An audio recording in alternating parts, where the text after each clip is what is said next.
In this video, we're going to plot reaction progression. The first thing to do is to make sure this equation is balanced.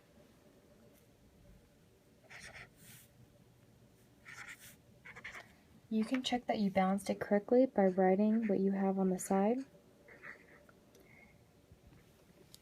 On the side we have 2K, and on this side we have 2K. On this side we have 2Cl. On this side, 2Cl. On this side, we have 2 times 3 is 6 oxygen. 2 times 3, 6 oxygen. So we know that we balanced that correctly. So the first thing you want to do to make this easy for yourself when you're plotting reaction progression is to draw a little table.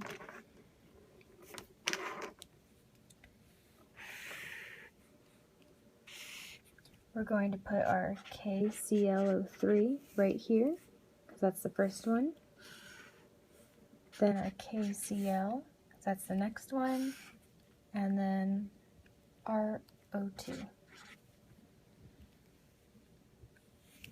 Over here, we're going to have our start button. When you start a reaction, you're at 0. Underneath that, we're going to have 1, so after the time 1 reaction occurs. 2, and 3. Usually you won't go past 3, it depends on your reaction. So right here, it tells us that we start with 6M for KClO3. So when we come here to our table, we're going to write 6 right here. And if we have 6, we're starting with 0 and 0 of our products,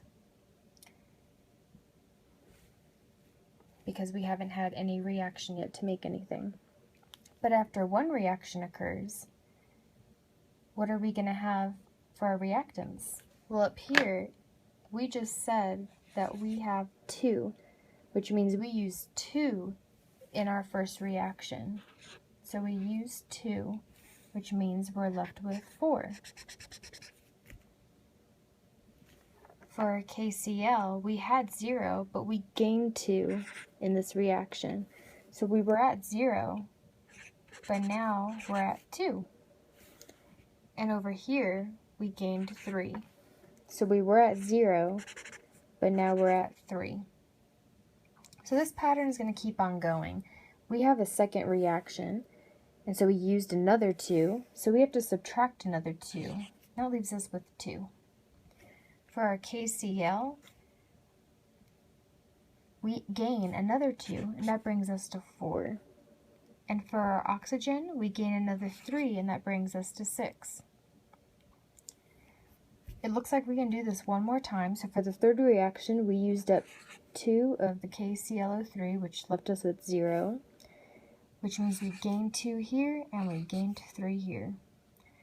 This table is going to help you draw out your graph. So when you start,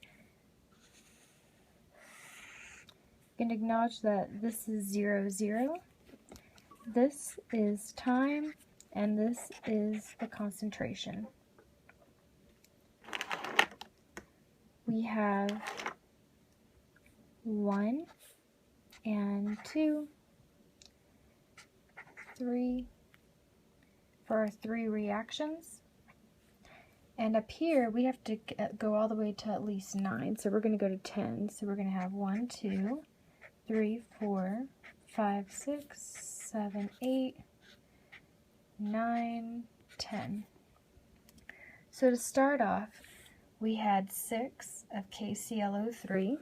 So we're going to go ahead and plot that with the color green. So we have 6 KClO3. And then after 1 reaction, we went down to 4. After the second reaction, we went down to 2.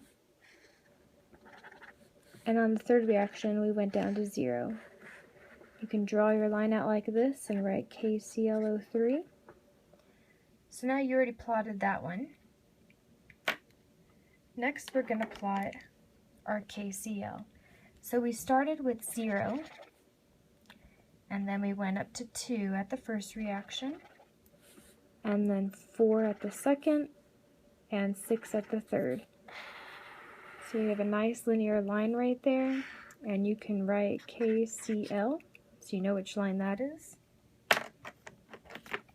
Our last one was our oxygen. We started off at 0 again, and then on the first reaction we went to 3.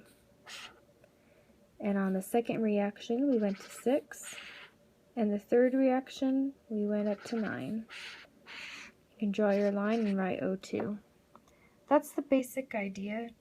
If you plot it that way, and if you use pencil instead of fat markers and graph paper, you'll get very nice clean-cut graphs every time.